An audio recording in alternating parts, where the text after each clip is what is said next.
번째 강연을 시작하도록 하겠습니다. 발표를 시작해 주시기 바랍니다. 예, 안녕하십니까. 이번 세션에서는 클라우드의 확산과 보안 체계에 대해서 발표를 하도록 하겠습니다. 저는 현재 아마존 웹서비스 코리아의 CIS 역할을 맡고 있는 성재모입니다. 오늘 발표는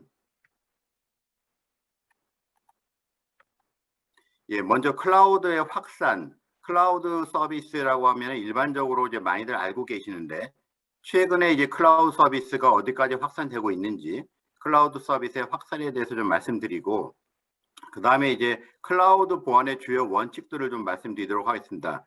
많은 분들이 이제 클라우드를 접하면서 일부는 이제 보안은 당연히 이제 구현돼서 그대로 사용할 수 있다라는 생각을 가지신 분들도 계시고 어떤 분들은 클라우드를 사용하면서 굉장히 보안이 취약하다 이런 말씀들도 많이 하십니다. 그래서 이제 기본적인 클라우드 보안의 주요 원칙에 대해서 좀 말씀드리고 그 다음에 이제 클라우드에서의 보안 체계를 어떻게 가져가야 될 것이냐, 즉 우리가 온프라미스 상에서의 어떤 ISMS 인증 정보보호 관리 체계를 운영하고 있다라면은 우리가 이제 클라우드로 확장되었을 때 우리의 이제 보안 체계를 어떻게 가져갈 것이냐 이런 부분에 대해서 좀 말씀드리도록 하겠습니다.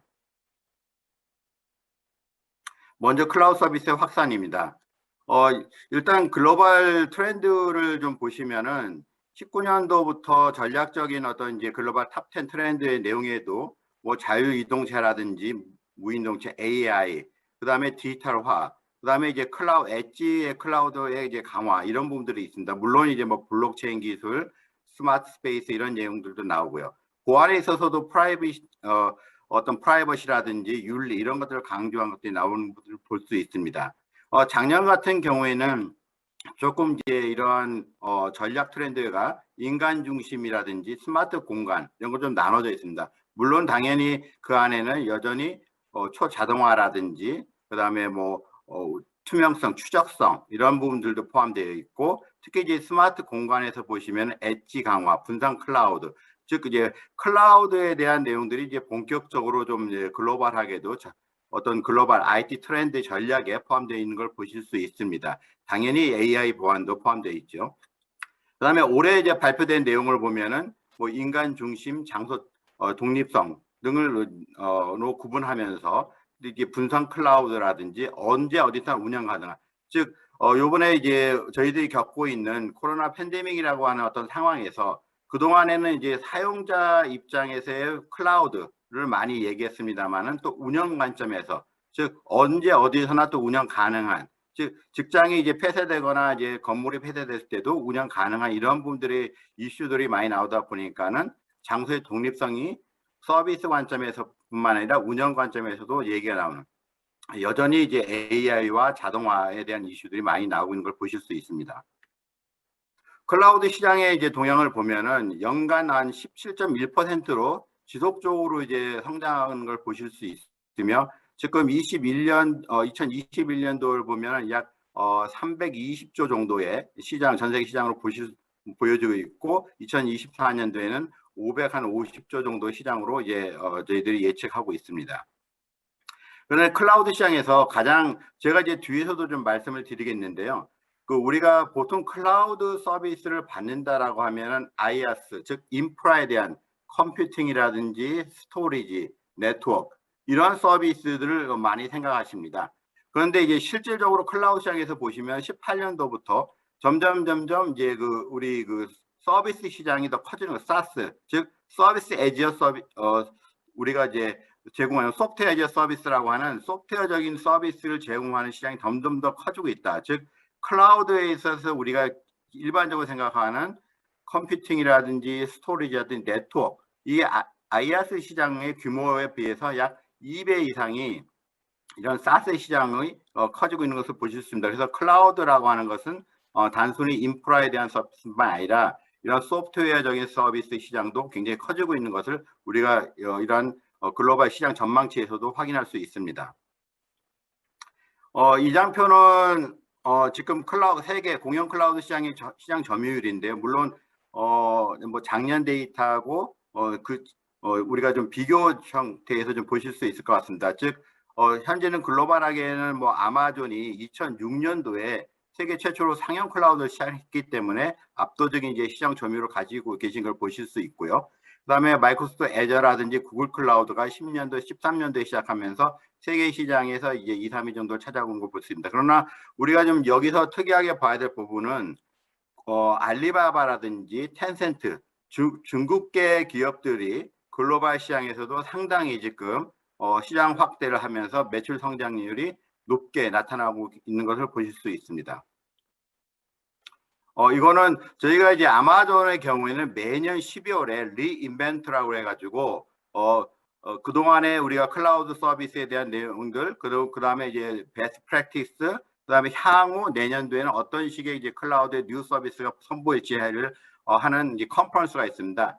작년 12월에는 3주에 걸쳐서 온라인으로 약 500여 개의 기술 세션들이 이루어졌었고, 여기서 우리가 이제 클라우드 이제 확장 관점에서 보시면은 아마존의 이제 매출액입니다. 아마존 웹 서비스 매출액, 클라우드 서비스 매출액이 2006년도에 시작해서 12조 정도의 이제 매출이 발생할 때까지가 약 한 10년이 걸렸습니다.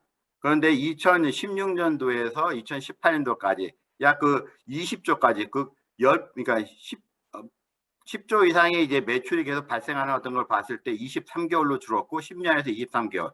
그 다음에는 13개월.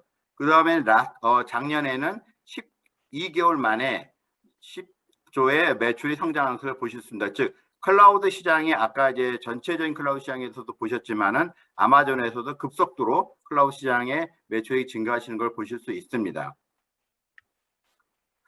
근데 이제 국내 클라우드 어떤 사용률을 보면은 상당히 이제 물론 이 자료도 이제 조금 이제 시간이 지난 데이터이지만은 우리가 보시는 것처럼 OECD 평균에도 못 미치는 12.95%의 사용률로서 상당히 좀 저조한 걸 보실 수 있습니다. 특히 이제 금융 제조, 공공 쪽에 이제 저조했었는데 최근에 뭐 19년도부터는 이제 금융 쪽에서 클라우드 활성화가 발생하면서 클라우드 시장이 좀 활성화가 많이 이루어지고 있는 것 같습니다. 특히 이제 국내에서는 4차 산업혁명 시대에 지금 저희들 기술적 환경 변화에서 보면은 19년도에 5G 혁신 전략을 저희가 추진하고 있습니다. 그 다음에 이제 작년에 디지털 뉴딜 전략, 즉 우리가 이제 5G의 전 세계 최초로 상용화를 하면서 이러한 이제 과기정통부의 추진 전략을 보실 수 있는데요. 여기서도 언급되고 있는 부분이 데이터 부분에 있어서 빅데이터 클라우드, 네트워크에서의 5G IoT, 그 다음에 인공지능 AI, 즉 데이터, 네트워크, 인공지능 쪽에서의 어떤 새로운 기술의 변화, 새로운 기술 챌린지 이런 것들을 갖다가 4차 산업혁명의 주요 핵심 기술로 이제 보고 있는 걸 보실 수 있습니다. 특히 이제 규제 환경의 변화에 있어서 보면은 2016년도에 클라우드 발전법을 제정을 해서 공공기관의 클라우드 사용을 활성화한다든지 18년도에 전자금융 개정을 해서 금융 쪽에 이제 클라우드를 활성화한다든지 이러한 특히 이제 민간 주요 정보통신 기반 시설에 대한 클라우드 이용 가이드를 통해서 민간 기반 보호 시설들도 클라우드를 활성화할 수 있는 계기를 만들고, 특히 이제 올해 특히 또 의료기관, 민간 의료기관의 같은 경우에는 CSP 인증이 없어도 클라우드를 활용할 수 있도록 하는 이제 기준 개정이 되면서 클라우드 규제에서 많은 활성화 변화가 있는 것 같습니다. 특히 이제 경쟁 관계에서 보면 우리가 빅블루라고 하는데 이제 경계를 넘어서고 있는 거죠. 사람과 기계, 그다음에 제조와 서비스, 특히 이제 온라인과 오프라인의 경계가 사라지면서 이러한 것들이 이제 경쟁 관계가 상당히 같은 동종의 기업끼리의 경쟁이 아니라 어떤 현실과 가상 세계가 뭐 상존하는, 특히 이제 최근에 뭐 금융기관과 핀테크 기업 간의 경쟁 어떤 관계가 발생한다든지, 그러나 이러한 전반적인 걸 봤을 때는 인프라에 있어서 클라우드 서비스가 확산되고 있음을 볼 수 있을 것 같습니다. 우리나라 특히 이제 공공기관의 민간 클라우드 이용 활성화나 아까 말씀드린 2016년도 클라우드법이 제정되면서 정부에서 공공기관의 보안 지침을 만들고 민간 클라우드 보안 인증제도, 즉 우리가 키사에서 하고 있는 CSP 인증제도를 통해 가지고 공공기관들이 클라우드를 사용할 수 있는 어떤 제도적인 정비가 이제 마련됐은 걸 보실 수 있습니다. 그리고 최근에 지금 좌측 하단에 보시면 다스 인증이라 해서 코로나 팬데믹 상황에서 아까 이제 어디서나 운영 가능한 이러한 개념들이 이제 생기다 보니까는 데스크탑 애저 서비스, 즉 원격 데스크탑의 클라우드 사용을 인증을 하면서 그 데스크탑 통해서 관리를 할 수 있는 이러한 또 운영하고 또 업무를 볼 수 있는 이러한 어떤 개념들이 또 이제 새롭게 좀 도입되고 있는 걸 보실 수 있고요. 다만 이제 공공기관용으로 저희가 이제 이 CSP 인증이 이루어지다 보니까는 공공기관에 필요한 초기에는 뭐 PC 가상화 솔루션에 대해서도 CC 인증이 필요했다든지 최근에 이 부분들은 이제 가상화 솔루션에 대해서는 CC 인증은 공고사항으로 이제 바뀐 바도 있습니다만은 아직까지도 이제 물리적 분리, 특히 이제 일반 이용 클라우드 서비스 영역과 물리적으로 분리한다든지 이런 어떤 공공기관용의 좀 추가적인 보호 조치 사항으로 사실 외국계 클라우드 서비스 사업자들은 지금 인증을 받고 있지 못한 상황들입니다. 다음은 이제 금융기관 같은 경우에는 아까 말씀드린 것처럼 18년도에 전자금융법 개정을 통해 가지고 19년 1월부터 시행이 됐습니다. 그래서 금융회사가 보유하고 있는 개인 신용정보, 고유 식별 정보도 클라우드를 이용할 수 있도록 정비되었고, 아까 클라우드법에서 얘기했던 물리적, 관리적, 기술적 보호 조치 109개 항목에 추가적으로 금융기관에 필요한 32개 항목을 통해서 금융기관 클라우드 안정성 점검이라는 것을 통해 가지고 클라우드를 사용할 수 있도록 이렇게 확산되고 있습니다.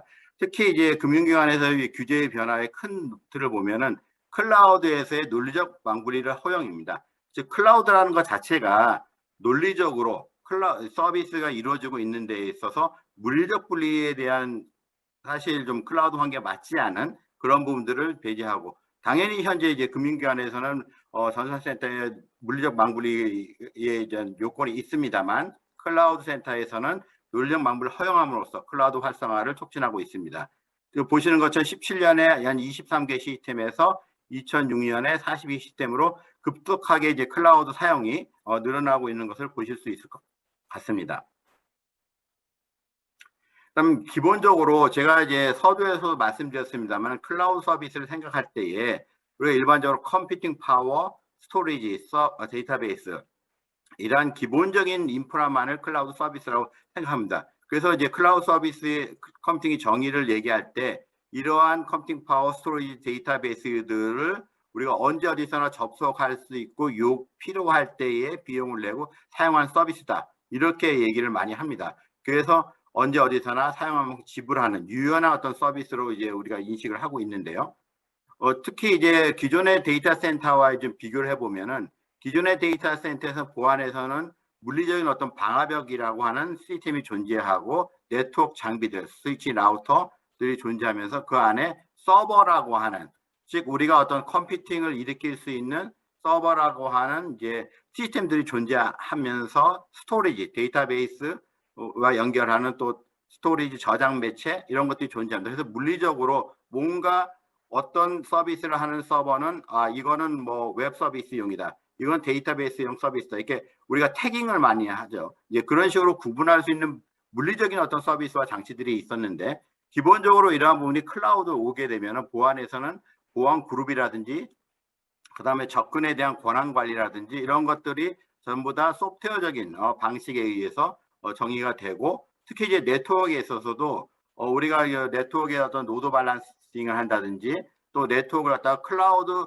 버추얼 프라이빗 클라우드라고 해가지고 그 기업의 클라우드 환경만을 보호하는, 우리가 이제 VPN이라는 얘기들을 많이 들었을 텐데 어떤 네트워크를 쌓아가지고 어떤 버추얼 프라이빗 네트워크로 제공하는 것이 아니라 클라우드에서 VPC, 그 클라우드 내에서의 서버 컴퓨팅 환경들을 하나의 회사의 어떤 바운더리를 정리해주는, 그래서 다른 어떤 회사와 우리가 어떤 보안에 있어서 이슈들이 발생했을 때 영향을 받지 않게 만드는 이런 서비스들이 이제 이런 버추얼 프라이빗 클라우드라는 서비스를 통해서 네트워크 분리를 해주고 있습니다. 특히 이제 컴퓨터 쪽에서는 제가 이제 서버라고 하는 개념을 여기 옆에 조금 이제 컴퓨팅이라는 표현을 많이 표현을 썼는데요.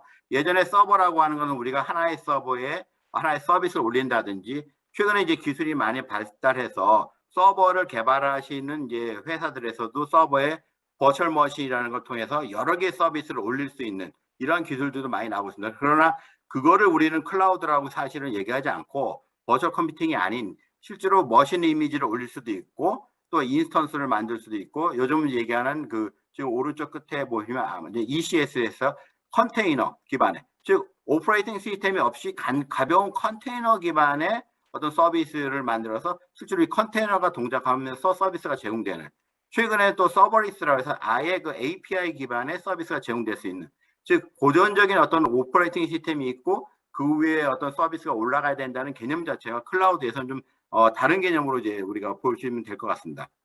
스토리지 관점에서도 다양한 이제 서비스가 있습니다.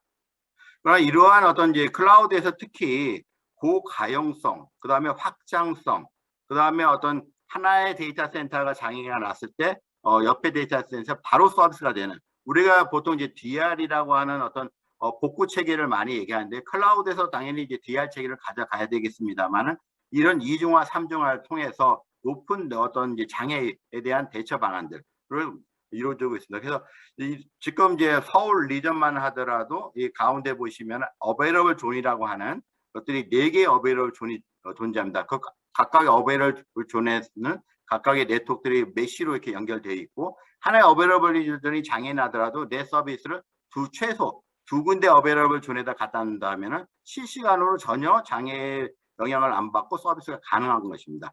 당연히 이 어베이러블 존에는 또 하나의 데이터 센터가 아니라 하나 이상의 데이터 센터가 존재해서 물리적으로 또 거리적으로 이런 안정성들을 확보해 주고 있는 것이 클라우드 인프라다, 이렇게 좀 이해하셔야 될 것 같습니다. 그래서 우리가 하나의 무슨 어디다 데이터 센터를 지어놓고 그걸 클라우드 센터다 이렇게 얘기하는 거는 그 안에 있는 아까 버추얼 머신이라든지 스토리지 이런 부분에 있어서의 어떤 가상화를 구현할 수 있을지언정 이런 고가용성, 높은 확장성 이런 것들을 보장하기는 좀 어렵다, 이렇게 보셔야 되지 않을까 생각합니다. 최근에 이제 엣지 클라우드 얘기가 많이 나옵니다. 엣지 클라우드 부분에 있어서도, 즉 기업에다가 어떤 그 클라우드 서비스를 갖다 놓고 하이브리드 형태로 연결한다든지 아니면은 클라우드를 좀 전진 배치해서 속도 주는, 특히 이제 5G MEC와 연결돼서, 우리가 이제 5G MEC의 장점이 멀티 액세스 엣지 컴퓨팅이라고 하는 그 기반에 클라우드랑 연결시키는 겁니다. 실제로 이제 국내에 지금 최근에 사례들이 많이 나오고 있는데, 레이턴시가 실제 이용자 그 스마트폰 단말에서 AP 모바일 네트워크까지가 한 10 마이크로세컨드가 발생한다면은 그 뒷단의 통신 사업자망에서 클라우드 센터까지 한 30 마이크로세컨드가 발생합니다. 즉 굉장히 큰 레이턴시가 발생을 하는데, 우리가 이러면 이제 5G의 호용성이 어떤 효율성 이런 것들이 많이 떨어질 수 있습니다. 그래서 이러한 웨이브링스라고 하는 이제 그 아마존 같은 경우는 클라우드 서비스를 아예 통신 사업자망에 그 AP 지역에 갖다 놓는 겁니다. 그러면서 그러한 레이턴시를 확 줄여주는 이러한 것들이 이제 지금 엣지 컴퓨팅의 새로운 어떤 모습으로 보실 수 있습니다. 확장으로. 그다음에 서비스 관점에 있어서도 다양한 지금 서비스들이 만들어졌고, 즉 왼쪽 하단에 보시면 좀 흐릿한데 이제 인프라라든지 코어 서비스가 아까 말씀드린 컴퓨팅, 데이터베이스, 스토리지 이 부분들이 클라우드의 가장 베이직적인 서비스입니다. 이런 거 위에 관리 툴이라든지 보안, 그 다음에 머신 러닝에 관련된 거, IoT에 관련된 거, 모바일에 관련된 서비스들 이런 것들이 확장되고 있는 것을 보실 수 있습니다.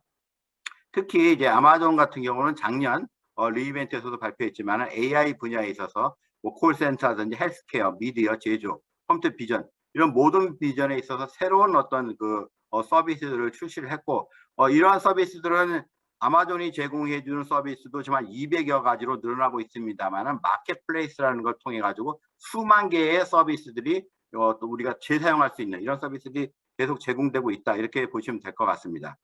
특히 이러한 것들이 대표적인 사례로 보실 수가 있는데요. 뭐 아동 성매매 이제 이런 피해자를 갖다 식별해서 좀 그런 103명의 아동을 구출한 사례라든지, 특히 CT 스캔 같은 경우는 우리가 CT를 찍고 그것이 영상이 다 나와서 판별하는 시간이 한 3시간 정도 소요됐다라고 하면은 이러한 그 머신러닝 기법을 이용해서 3분으로 줄인, 그래서 상당히 응급 환자를 대처할 수 있는 이러한 것들이 우리가 이제 머신러닝 AI를 실제로 이용한, 클라우드를 이용한 사례를 보실 수 있습니다.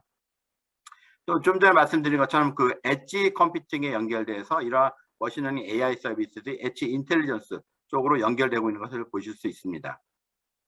특히 이제 고성능 컴퓨팅에 관해서 아까 이제 뭐 단순히 스토리지 컴퓨팅 이런 걸 말씀드렸지만은 우리가 그 유전체 분석이라든지 공학 시뮬레이션 이런 때 사용하는 하이 퍼포먼스, 즉 뭐 우리가 하와이에 있는 기후센터에 있는 슈퍼컴에 비례하는 그러한 어떤 컴퓨팅 파워를 클라우드를 통해서 제공할 수 있다, 이렇게 보시면 될 것 같고요. 특히 이제 올해 시작된 서비스입니다. 작년 시범설때 양자 컴퓨팅 서비스, 즉 국내에서도 양자 암호의 좀 중요성들, 또 양자 컴퓨팅이 도래했을 때에 우리 기존 암호 체계가 어떻게 변할 거냐 이런 것들을 우리가 테스트하고 시뮬레이션을 해야 되는데 실제로 그런 양자 컴퓨팅을 도입하기에는 상당히 막대한 비용이 들어갑니다. 그래서 이러한 브래킷이라고 하는 이제 양자 컴퓨팅 서비스 이용하면은 처음 빌트 테스트 단계에서 시뮬레이션 할 수 있는 것들을 만들고 우리가 실제로 그런 것이 준비가 되면은 이런 세 가지의 어떤 양자 컴퓨팅 하드웨어를 공급하는 우리가 이제 퀀텀 프로세싱 유닛에서 QPU라고 이제 보이는데 이런 말하는데 이런 하드웨어 타입이 다른 다양한 양자 컴퓨팅에서 실제로 돌려볼 수 있는 이러한 양자 컴퓨팅 서비스도 이제는 클라우드를 통해서 제공되고 있다고 보시면 좋을 것 같습니다. 그래서 클라우드가 단순히 인프라만이 아니라 이러한 양자 컴퓨팅, IoT, 머신러닝, AI 이런 기본적인 모든 것들을 우리가 다뤄주고 있다. 글로벌한 어떤 새로운 서비스들, 뭐 블록체인도 마찬가지지만요. 이렇게 클라우드 서비스가 많이 확장되고 있다는 것을 확인할 수 있을 것 같습니다. 다음은 제가 조금 이건 뭐 클라우드 서비스 사례로 이제 보시면 될 것 같고요. 시간이 조금 이제 30분 발표인데 좀 많이 지난 것 같습니다. 보안의 원칙을 좀 말씀드리겠습니다. 전통적으로 저도 뭐 기업에서 보안 팀장도 해보고 CIO에서 CPO도 또 뭐 금융권에서도 경험을 갖고 있습니다만은 우리가 항상 하면서 어려웠던 점들이 뭐냐면 가시성의 부족입니다. 즉 우리가 보호해야 될 대상들, 컴퓨팅, 그 다음에 데이터베이스, 개인정보 이런 것들에 대한 가시성, 얼마만큼 가지고 있는지, 누가 가지고 있는지 이런 것들이 항상 계속 챌린지로 좀 나타나고 특히 또 이런 것들이 굉장히 많은 컴퓨터와 서버들, 그 다음에 나눠져 있는 보안 솔루션들 이런 걸 통해서 우리가 이제 자동화가 안 되다 보니까 또 그걸 뭐 패치한다든지 어떤 눌셋 한다든지 굉장히 또 이런 자동화 때문에 어려운 점들이 좀 있었습니다. 그러나 클라우드에 있어서는 좀 전에 말씀드린 클라우드는 인프라 환경 속에서 대부분의 이제 클라우드 사업자들이 보호를 위한 어떤 기본적인 보안 정책 기준을 준수하고 있고 글로벌 우리가 인증이라든지 뭐 이런 기본적인 인증과 보안에 대한 규정 준수 이런 것들을 하고 있습니다. 특히 두 번째 있는 가시성 확보의 부분에 있어서 가장 확실한 부분입니다. 즉 클라우드는 뭔가 하나가 생성되고 삭제되고 서비스가 된다라고 하면은 그 서비스의 어떤 모듈 데이터베이스에 대한 것들이 모두 다 하나의 뷰에 보이게 되어 있습니다. 그러다 보니까는 우리가 어떤 서비스, 어떤 인스턴스가 몇 개 있는지, 데이터베이스가 어떻게 존재하는지 이런 것들을 다 볼 수 있기 때문에 이런 뛰어난 가시성을 통해서 안전하게 제어 기능을 이용할 수 있다라는 것이고, 뭐 아까 말씀드린 마지막에 보시는 것처럼 뭐 파트너, 그다음 솔루션 에코시스템을 통해서 다양한 서비스를 또 활용할 수 있고 자정화를 통한 안전성을 또 확장할 수 있습니다. 그래서 이런 클라우드 서비스에 굉장히 많은 보안 이점이 있습니다. 그러나 가장 중요한 것 중에 하나가 클라우드 서비스에서는 어떻게 보면 이제 보안 책임 모델이라고 해서 shared responsibility라고 하는데요. 클라우드 인프라에 대해서는 우리가 만약에 인프라까지의 서비스는 클라우드 사업자가 제공을 하고 그 위에 인프라 위에 어떤 서비스를 올린다라고 하면은 명확하게 이러한 어떤 책임 모델에 근거해서 클라우드 서비스 제공자가 제공해주는 핵심 인프라에 대한 보호책은 클라우드 서비스가 책임지고 우리가 그 위에 올라가는 OS, 네트워킹, 방화벽 설정들 이러한 것들은 클라우드를 이용하는 고객이 책임을 져야 된다. 즉 거기에 대한 우리가 보안 솔루션들을 많이 제공하지만은 그것을 운영할 수 있는 즉 고객이 어떤 데이터를 쓰는지 이런 건 클라우드 서비스 제공자가 알 수 없기 때문에 고객이 거기에 대한 정책을 가져가셔야 된다는 것입니다. 그래서 우리가 이제 클라우드에 있어서 아마존 얘기하는 가장 큰 7가지 설계 원칙이 있습니다. 즉 우리가 Security by Design이라고 얘기하는데요. 클라우드를 쓸 때에 기본적으로 이러한 기본 원칙에 근거해서 데이터 시스템 보호를 위해서 강력한 ID 기반의 구현, 즉 최소 권한 원칙을 구현해서 아마존의 클라우드를 쓸 때에 최소 권한의 부여를 함으로써 적정하게 그 아이디를 관리할 수 있게 하는 것. 그다음에 당연히 그 아이디가 부여되면은 권한에 대한 활동을 하는지 그래서 추적 가능 기능을 활성화하는 겁니다. 그래서 아까 그 자동화의 어려운 점, 가시성의 어려운 점들이 이러한 첫 시작부터 아이디 기반의 구현을 하고 그 다음에 추적 가능성에 대한 것들을 활성화시키고 모든 계층의 보안을 적용함으로써 우리가 가시성 확보를 합니다. 또 이런 것들이 여러 많은 자동화된 툴을 제공함으로써 보안의 자동화를 통해서 굉장히 효율적으로 많은 인력이 없어도 우리가 그 보안을 관리를 할 수 있는 특히 이제 그 데이터 부분에서 5번째 보시면은 전송 및 저장에서의 데이터 보호 부분입니다. 즉 클라우드에서 우리가 가장 민감하게 생각하는 게 우리 클라우드 센터에 어디 있는지도 모르는 클라우드 센터에 우리 데이터가 저장되는데 과연 안전한가? 그것을 클라우드 서비스 사업자 혹시 운영자가 들여다보지 않을까? 이런 부분의 우려는 우리가 기본적으로 개인정보법에서도 얘기하고 있고 신용정보 많은 법 규정에서 얘기하고 있지만은 개인정보는 반드시 암호화해야 되고 전송 시에서도 암호화를 해야 됩니다. 그래서 클라우드 사업자들은 이러한 부분들에서 모든 기술을 제공하고 있습니다. 심지어는 그 키 관리 시스템까지도 이제 매년부터 할 수 있는 암호키 관리를 할 수 있는 그런 것들 제공하고 있기 때문에 이러한 것을 이용해서 전송 중 또는 저장한 데이터에 대한 암호화 정책을 반드시 적용해야 된다는 겁니다. 그 다음에 이제 가장 기본적으로 사람들이 데이터에 접근하지 못하게 해야 된다. 이러한 것들은 아까 말씀드린 것처럼 이런 수동적인 처리가 아니라 앞서 얘기한 어떤 모든 어떤 그 아이디 기반 추적 가능성 보안 적용을 통해서 자동화 처리를 할 수 있도록 그렇게 되면 우리가 가이성들이 이제 확보될 수 있다고 보십니다. 마지막으로 당연히 이제 보안 사고에 대비해서 혹시 모를 이제 관리적인 어떤 우리가 그러한 사고를 대비한 또 프로세스도 만들어 둬야 될 것입니다. 이러한 7가지 설계의 원칙에 근거해서 우리가 클라우드 서비스를 적용을 했다라고 하면은 처음에 인증, 제대로 우리가 확인했는지, 권한 부여가 제대로 됐는지, 우리가 모니터링이 되는지, 특히 감사 부분에 있어서 활동이 되고 있는지, 암호화 데이터 경로 확인, 이러한 것들 점검을 하실 수 있을 것 같습니다.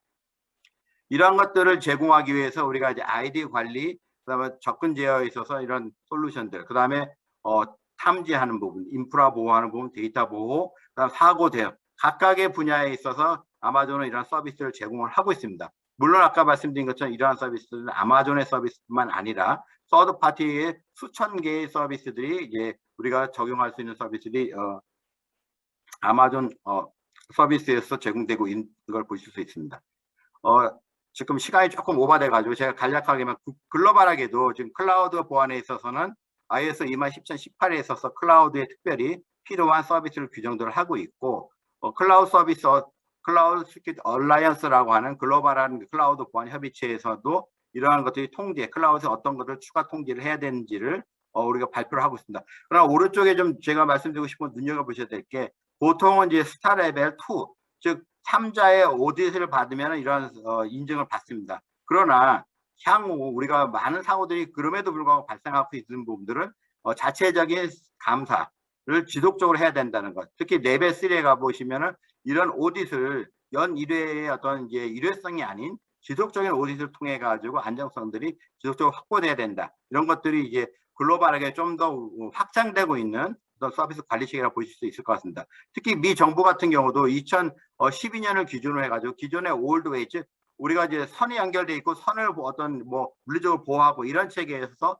모바일 환경으로 갈 수밖에 없다라고 하는 이러한 트렌드에서 클라우드를 쓸 때에 그럼 어떻게 보호를 해야 되냐 이런 것들을 보호 정책을 만들었고 그런 것들이 이제 중요한 기관에는 하이 421개 컨트롤 그 다음에 좀 이제 정부들 같은 경우에는 325의 모더레이터라고 하는 평균적인 컨트롤을 통해 가지고 정리를 하고 있고 특히 이러한 것들을 이제 클라우드 서비스 활성화를 하면서 재사용을 통해서 많은 또 예산을 절약하고 있다 이런 사례들을 보실 수 있습니다. 최근 일본 정부 같은 경우는 지금 그 ISMP라고 하는 일본 정부의 클라우드 보안 평가 기준을 만들었는데 여기에 거버넌스를 넣은 게 좀 특이합니다. 즉 우리가 그동안의 통제를 보면은 많은 부분들이 어떤 일들을 해야 되는지 물리적, 관리적, 기술적 보호 조치라는 얘기를 많이 하는데 거버넌스의 통제를 18개를 통해서 넣으면서 좀 더 그 포괄적인 어떤 안정적인 어떤 클라우드 생태계에서 안정성을 강조하고 있습니다. 국내 법 규정을 보면은 뭐 개인정보법, 신용정보법, 그다음에 뭐 정보통신망법 등을 통해서 우리가 그 최고 책임자를 지정을 하고 또한 어떤 주기적인 어떤 보호 정책을 수행하도록 하고 있습니다. 연 1회, 뭐 최소 뭐 연 2회 정도 뭐 이런 것들 수행하고 있는데 아까 말씀드린 이러한 기본적인 조치 이외에도 좀 거버넌스 체계가 만들어지기 위해서는 신용정보법에서 보시는 것처럼 두 번째 우리가 그 결과를 연 1회 대표 및 이사회에 보고한다. 사실 저도 금융권에 있으면 이 부분이 제일 좀 힘들었는데요. 이사회 보호하기 위해서 1년간 우리가 신용정보 보호 정책을 어떻게 했는지 그다음에 내년에 어떤 대책을 가져갈 것인지 이런 것들 총체적인 것들을 정리해서 보고를 해야 됩니다. 그래서 이런 것들을 통해서 어떤 거버넌스 체계가 만들어지지 않는가 이렇게 생각합니다. 그래서 이제 마지막으로 보통 우리가 이제 GRC라고 해서 거버넌스, 리스크 베이스, 그다음에 컴플라이언스 준수를 많이 얘기합니다. 그러나 좀 뭐 시간이 좀 지나가지고 최근에 조금 더 우리가 사람 중심 PCS라서 People Centric Security PCS라고 하는 이야기들을 많이 하고 있습니다. 저도 뭐 보안을 하면서 항상 부딪히는 부분들이 비즈니스 유닛 쪽에서 불편하다. 좀 편하게 할 수 없냐. 또 우리가 기존에 어떤 통제 위주의 어떤 컴플라이언스를 만족시키고 있었다라고 하면은 이제는 조금 사람 중심의 제어를 줄이면서 직원들이 쉽게 접근하고 또 빠르게 어떤 서비스를 만들 수 있는 이러한 체계를 좀 만들어야 되지 않을까. 그래서 최근에 뭐 국내에서도 이제 이 PCS 포럼도 만들어지고 했는데 좀 보안에 대한 인식도 우리가 클라우드 환경에서 좀 더 이러한 사람 중심의 정보 보호 체계로 좀 바뀌어야 되지 않을까 생각합니다. 예, 조금 시간이 지난 것 같습니다. 이상 발표를 마치도록 하겠습니다. 감사합니다. 네, 상무님 열정적인 강연 정말로 감사드립니다.